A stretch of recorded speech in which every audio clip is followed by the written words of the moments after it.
Assalamualaikum warahmatullahi wabarakatuh.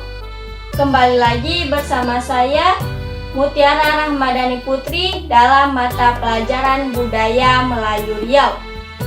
Pada video kali ini kita akan melanjutkan video sebelumnya, yaitu mengenai tunjuk ajar mengenai jati diri dalam pergaulan masyarakat Melayu. Pada video sebelumnya kita sudah membahas aspek jati diri yang pertama, yaitu agama Islam. Pada video kali ini kita akan membahas dua aspek jati diri yang lainnya, yaitu yang pertama resam Melayu. Orang Melayu memegang teguh tata aturan dalam kehidupan sosial masyarakat. Tata aturan tersebut menjadi pegang pakai dalam tradisi yang selalu dipraktekkan dalam kehidupan sehari-hari. Dalam pepatah disebutkan, hidup dikandung adat, mati dikandung bumi, bermakna bahwasanya manusia yang hidup dalam suatu kelompok masyarakat haruslah memaknai dan menggunakan adat yang berlaku dalam masyarakat tersebut. Keharusan tersebut beribarat sebagaimana manusia mati harus dikebumikan. Pada pepatah lain, biar mati anak asal jangan mati adat, bermakna betapa pentingnya kedudukan dan peranan adat dalam kehidupan orang Melayu. Oleh karena itu, sebutan tak beradat atau tak tahu adat menjadi sangat memalukan.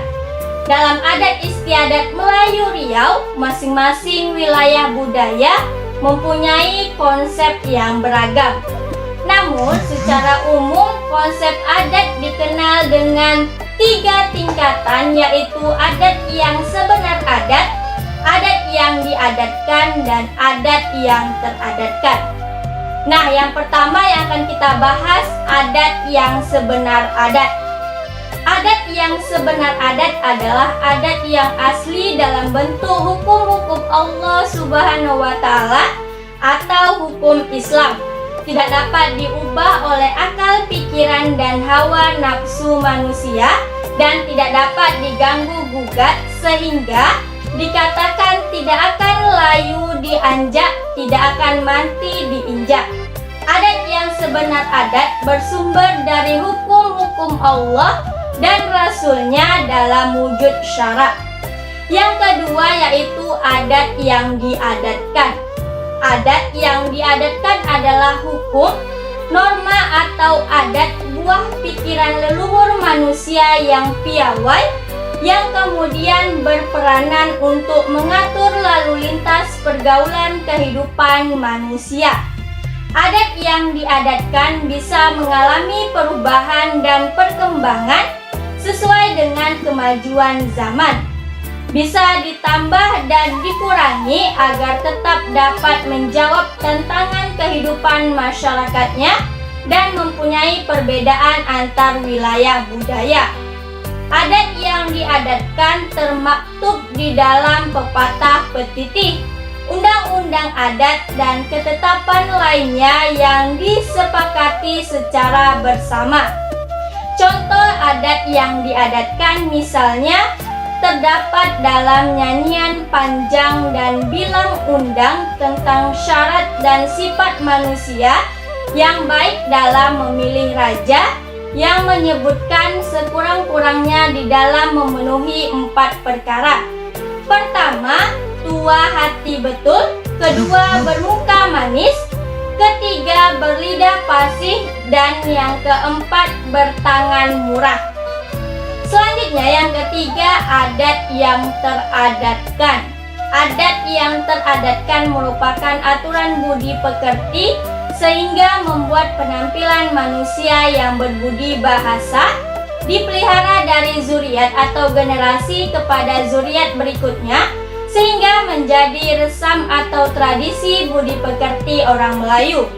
Adat yang teradatkan misalnya aturan panggilan dalam keluarga, masyarakat, dan kerajaan.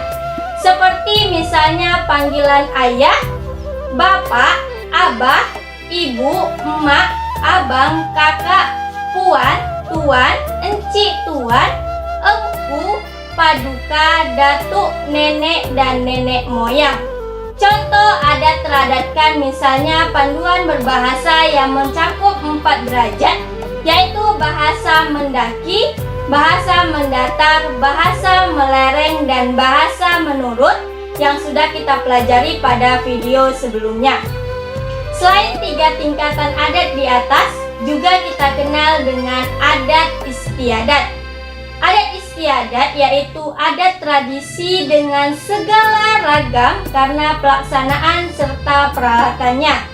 Adat istiadat ini lebih kepada tradisi yang ada dalam persukuan dan pelaksanaannya diserahkan kepada suku-suku masing-masing, sedangkan bagi raja dilaksanakan oleh anggota kerapatan adat. Aspek jati diri yang ketiga yaitu bahasa Melayu. Bahasa selalu dikaitkan dengan budi sehingga seringkali kita sebut dengan budi bahasa. Sebutan ini juga selaras dengan peribahasa. Bahasa menunjukkan bangsa yang bermakna sifat dan tabiat seseorang dilihat dari tutur kata dan bahasa. Bangsa di dalam ungkapan ini berarti orang baik-baik, orang berbangsa, ataupun orang yang berderajat. Orang yang mempunyai kedudukan tinggi atau derajat yang tinggi tentu akan berbahasa pada patutnya. Berbahasa Melayu adalah memaknai nilai-nilai dan kaidah-kaidah moral di dalam bahasa Melayu tersebut.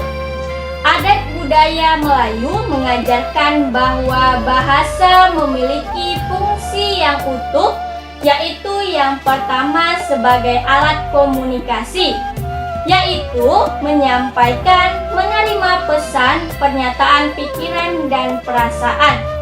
Yang kedua, penanda jati diri, yaitu menunjukkan siapa dan dari mana orang tersebut. Dan yang ketiga yaitu sebagai cerminan budi, yaitu memantulkan gambaran pribadi seseorang sebagai makhluk sosial. Nah, itulah penjelasan materi kita hari ini. Semoga kamu dapat memahaminya dengan baik. Selalu patuhi protokol kesehatan ketika keluar rumah. Wassalamualaikum warahmatullahi wabarakatuh.